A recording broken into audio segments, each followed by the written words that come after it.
السلام علیکم ورحمۃ اللہ وبرکاتہ۔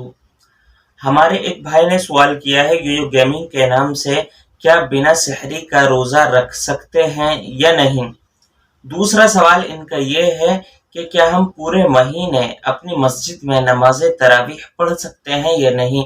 آج انشاءاللہ اس کلپ میں ان دو ہی سوالوں کا جواب انشاءاللہ دیا جائے گا۔ دیکھیے، سحری کھانا یہ ایک نبی علیہ الصلوۃ والسلام کی سنت بھی ہے اور باعث برکت بھی ہے۔ بدن پورے دن بھوکا رہنے کے لیے اور روزہ رکھنے کے لیے تیار بھی ہو جاتا ہے۔ تو سحری کھانے کے بہت سے فوائد ہیں۔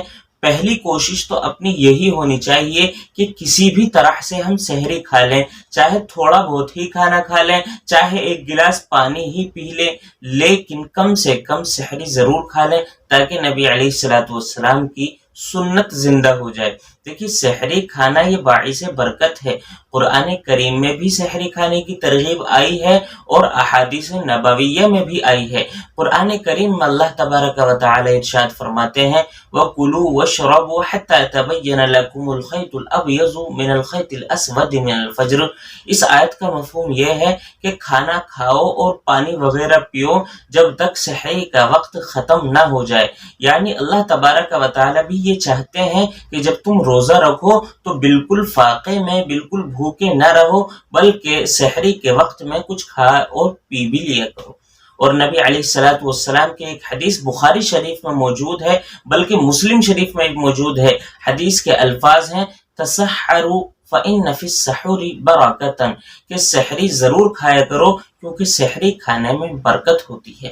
تو دیکھیں، سحری کھانا سنت بھی ہے، باعث برکت بھی ہے، اور بدن میں انرجی بھی پیدا ہو جاتی ہے روزہ رکھنے کے لیے۔ تو سحری کھانے کے بہت سے فوائد ہیں، اس لیے سحری کھانے کا اہتمام کرنا چاہیے۔ پہلی کوشش تو اپنی یہی ہونی چاہیے۔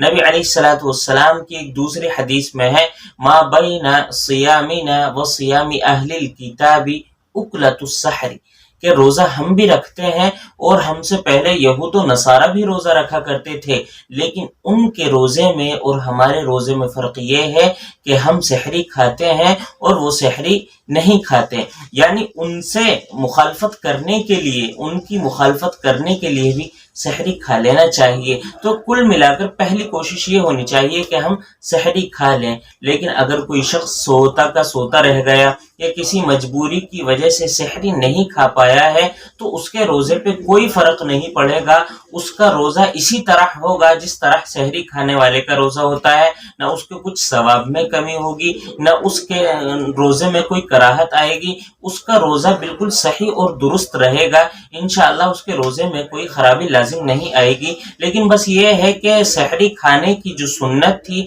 اس کا جو ثواب تھا، اس ثواب سے یہ شخص محروم رہ گیا ہے۔ اس لیے پہلی کوشش سحری کھانے کی ہی ہونی چاہیے۔ دوسرا سوال کہ کیا ہم پورے مہینے اپنی ہی مسجد میں تراویح پڑھ سکتے ہیں یا نہیں؟ دیکھیے، رمضان المبارک میں دو سنتیں ہوا کرتی ہیں جو عام دنوں میں نہیں ہوتی۔ پہلی سنت تو یہ کہ پورے کے پورے مہینے تراویح پڑھی جائے۔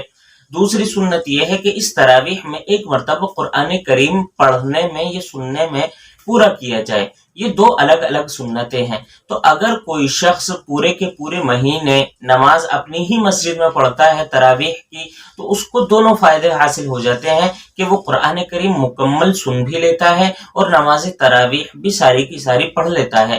لیکن اگر کوئی شخص سفر میں رہتا ہے، کہیں آنا جانا پڑ جاتا ہے کسی بھی وجہ سے، تو اس کی پہلی سنت چھوٹ سکتی ہے کہ قرآن کریم اس کا پورا نہ ہو پائے۔ لیکن دوسری سنت جو ہے نماز تراویح پڑھنا، وہ آدمی کے اوپر ایک الگ سنت ہے۔ وہ چاہے اپنی مسجد میں پڑھے، چاہے کسی اور کی مسجد میں پڑھے، چاہے کسی بھی محلے میں پڑھے، چاہے سفر میں جائے، چاہے کہیں بھی جائے، یہ ایک ایسی سنت ہے جو آپ کو ادا کرنا ضروری ہے، سنت مؤکدہ ہے۔ آپ اس نماز تراویح کو اپنی مسجد کے علاوہ کسی اور مسجد میں بھی پڑھ سکتے ہیں۔ اپنی مسجد میں نماز پڑھنے کا بینیفٹ یہ رہے گا کہ آپ ایک قرآن کریم سننے میں پورا کر لیں گے۔ لیکن اگر یہ نہ کر پائیں تو دوسرا اس کا بہتر طریقہ یہ ہے کہ آپ 6 دن کا یا 10 دن کا شبینہ پڑھیں، قرآن کریم تو اس طرح مکمل ہو جائے گا۔ اور رہی تراویح کی بات، تو وہ تراویح آپ کسی بھی مسجد میں کبھی بھی ادا کر سکتے ہیں۔ انشاءاللہ ان دونوں سنتوں پر عمل ہو جائے گا اور اللہ تبارک و تعالیٰ کے ان دونوں انشاءاللہ ان دونوں سنتوں پر عمل ہو جائے گا اور اللہ تعالیٰ کے ان دونوں احکام پر عمل کرنے کی پوری کوشش ہو جائے گی. اللہ تعالیٰ عمل کرنے کی توفیق عطا فرمائے. آمین. السلام علیکم ورحمۃ اللہ وبرکاتہ.